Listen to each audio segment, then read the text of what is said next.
오늘 주시는 하나님의 말씀은 전도서 11장 1절에서 6절입니다.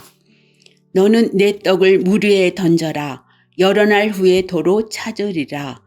7에게나 8에게 나눠줄지어다. 무슨 재앙이 땅에 임할는지 내가 알지 못함이니라.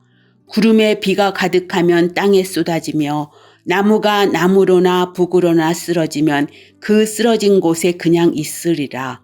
풍세를 살펴보는 자는 파종하지 못할 것이요 구름만 바라보는 자는 거두지 못하리라.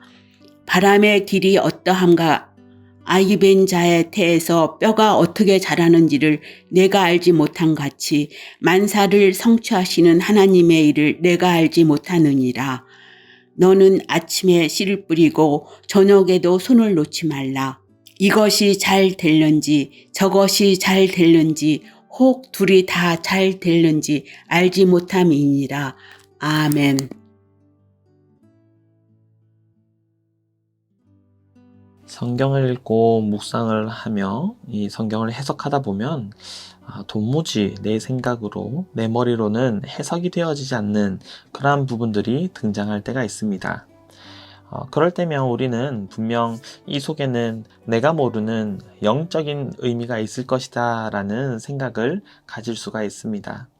또는 어떤 성경 본문은 그리스도를 더욱 드러내는 본문이라 생각되어지고 더 중요한 본문이라 느껴질 때가 있습니다. 어떤 본문은 의미가 무엇인지 알 수도 없고 아무가 의미가 없는 본문이라 생각되어지고 그리스도가 등장하지 않기 때문에 덜 중요한 본문이라 느껴질 때가 있습니다. 하지만 성경의 모든 말씀이 하나님의 말씀이라는 것을 우리는 잊지 말아야 합니다. 성경 본문은 그 자체로 하나님의 말씀이기 때문에 그 말씀이 가지는 권위로서 하나님이 주시는 그 말씀으로서 우리는 그 말씀을 받아야 하는 것이죠. 오늘 본문을 보니 그렇게 여러 가지로 의미를 찾으며 해석을 할 수 있는 가능성이 다분합니다. 도무지 읽어도 이해가 되지 않고 문단과 문단이 절과 절이 동떨어져 있는 느낌을 많이 줍니다. 오늘 1절에서부터 너는 내 떡을 물 위에 던져라 라고 그렇게 이야기를 합니다. 혹자는 이러한 구절을 선행과 연관지어서 이야기도 합니다. 또는 그 떡을 물에 떼면서 여러 사람과 나누는 것을 이야기도 합니다. 하지만 오늘 성경을 쓴 사람이 전도자, 즉 우리가 알고 있는 솔로몬이라는 사실과 솔로몬이 이 글을 처음 접할 사람들에게 했던 의미를 한번 생각해 볼까 합니다. 떡을 물 위에 던져라 라는 말을 한글로 보면 떡이라고 적혀 있지만 영어로 보면 곡식을 의미하는 단어가 있고 물 위에 던져라 라는 말은 배에 실어라 라는 말로 적혀 있습니다. 어느 것이 원문에 가까운 말일까요? 성경 원문을 들여다보면 곡식을 배 위에 실어라 라는 말이 조금 더 가깝게 느껴집니다. 솔로몬 시대에 상업적 항해를 하는 배는 수익이 발생하기까지 오랜 시간이 지체될 수 있었습니다. 그럼에도 불구하고 물건을 배에 맡겨야 했던 것이죠. 열왕기상 10장 22절에 보면 금, 은, 상아, 원숭이, 공작새를 가져온 솔로몬의 함대는 3년 만에 한 번 항해를 했습니다. 마찬가지로 전도자는 독자들에게 삶을 하나님 손에 맡길 때에 그러한 기다림이 필요하다라는 것을 말하고 있는 것이죠. 곡식을 배 위에 실은 다음에 그 배가 다시 돌아오기까지의 시간까지 끝까지 신뢰를 지키고 기다려야지 여러 가지로 수익을 얻는 것처럼 우리의 인생을 하나님께 맡긴다고 말할 때에 잠깐의 사건들을 통하여서 잠깐 기뻐하고 잠깐 슬퍼하는 것이 아니라 끝까지 하나님 나라에서 우리의 모든 믿음과 수고와 헌신이 하나님 앞에 칭찬받을 때 그때까지 기다리라고 하는 것이죠. 2절에 여러 사람에게 나눠주고 땅에 재앙이 임할지 우리는 알지 못한다고 얘기합니다. 구름에 비가 가득하면 땅에 쏟아지고 나무가 넘어져 있는 그곳에서는 그대로 있다라는 것이 자연의 이치라는 겁니다. 사람이 아무리 길고 나는 지식과 지혜로 머리를 짜매 보아도 이 땅에서 일어나는 자연의 이치를 우리는 눈으로 보는 것 이상으로 알 수가 없습니다. 또는 그러한 자연의 이치를 가지고 일을 작정하고 계획하는 사람이 있다면 도저히 때를 찾지 못하는 모습을 볼 수 있다라는 것이죠. 바람만 살펴보는 사람은 씨를 뿌리지 못하고 구름만 바라보는 사람은 거두지를 못합니다. 자연의 이치와 인간의 신비는 사람이 생각하는 만큼 간단하지 않고 그것이 어디에서부터 어떻게 일어나는지 우리는 알 수 없기 때문이죠.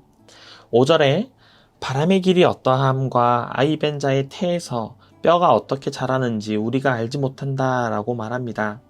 즉 하나님께서 하시는 일에 대해서 우리는 도저히 알 수 없다라는 것을 전도자는 이야기하고 있는 것입니다.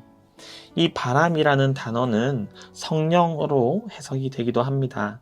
그래서 바람의 길이 어떠함과 아이벤자의 태에서 뼈가 어떻게 자라는지에 대해서 또 다른 해석은 어떻게 우리는 아이벤자의 그 뱃속에서 성령의 생명이 그 아이에게 전달되는지 알 수가 없다라고 하는 고백을 하고 있는 것이죠. 결국은 또다시 우리가 우리 인생에 아는 것만큼 다 안다라고 말하지만 그 모든 것이 사실은 일부만 알 수밖에 없고 우린 다 알 수 없다라는 것을 또 말하고 있습니다. 사랑하는 성도 여러분, 여러분들은 이러한 말씀을 들을 때에 잘 이해가 가지 않고 어려운 속담이나 격언들이 있을 때 어떤 느낌이 드십니까? 저는 이러한 말씀들을 통하여서 우리 아버지 되시는 하나님께서 우리에게 인생의 교훈을 들려주시는 그런 느낌을 받습니다. 사랑하는 자녀를 바라보며 그 아버지가, 그 부모님이 자녀에게 인생이란 이런 것이야 라고 한마디 하고 있는 그런 느낌이죠. 자연의 이치와 인간의 신비, 우리로서 다 알지 못하는 그 일들을 하나님께서 하고 있습니다. 내가 알지 못함 같이 만사를 성취하시는 하나님의 일을 내가 알지 못하느니라 라고 말합니다. 우리가 아는 것 같이 얘기하고 우리가 아는 것 같이 보고 있지만 그 모든 일들의 시작과 진행과 끝을 우리는 알 수 없고 다만 하나님께서 알고 있다라고 하는 것이죠. 오늘 본문 6절에서는 이렇게 이야기합니다. 너는 아침에 씨를 뿌리고 저녁에도 손을 놓지 말라. 이것이 잘 됐는지 저것이 잘 됐는지 혹 둘이 다 잘 됐는지는 알지 못함이니라. 우리가 일을 다 마쳤다라고 생각하는 것 또한 바람이 어디서 와서 어디로 가는지도 모르면서 자연의 이치를 깨달았다라고 말하는 교만함과 같다라는 것이죠. 우리 일의 신용은 어디에 있습니까? 그것은 하나님께 있습니다. 하나님께서 그만되었다라고 잘하였다라고 말씀하실 때까지 우리는 멈추지 말고 쉬지 말고 씨를 뿌리며 끝날까지 준비하는 우리의 삶의 태도가 필요하다라는 것이죠. 아침에 씨를 뿌리고 저녁에 손을 놓고 기다리는 것이 아니라 내가 교회 생활은 이 정도 했으면 되었다라고 그만두는 것이 아니라 하나님의 얼굴과 얼굴이 대면하여 볼 때까지 하나님 나라에서 하나님의 그 영광스러운 모습을 보고 우리 또한 그 영광스러운 모습으로 변화될 때까지 우리는 쉬지 않고 전진해서 나가야 한다라는 것입니다. 사랑하는 성도 여러분, 성경이 우리에게 말씀하시는 것은 그러합니다. 우리 인생에 어떤 일이 잘 되었다 하고 잘못될지 알지 모르는 것처럼 하나님께서 우리를 보실 때에 어떤 부분을 칭찬하실지 모르는 것처럼 우리는 우리가 살아가는 한, 우리가 하나님 얼굴을 뵈는 그날까지 우리의 이 신앙 생활을 멈추지 말아야 한다라는 것입니다.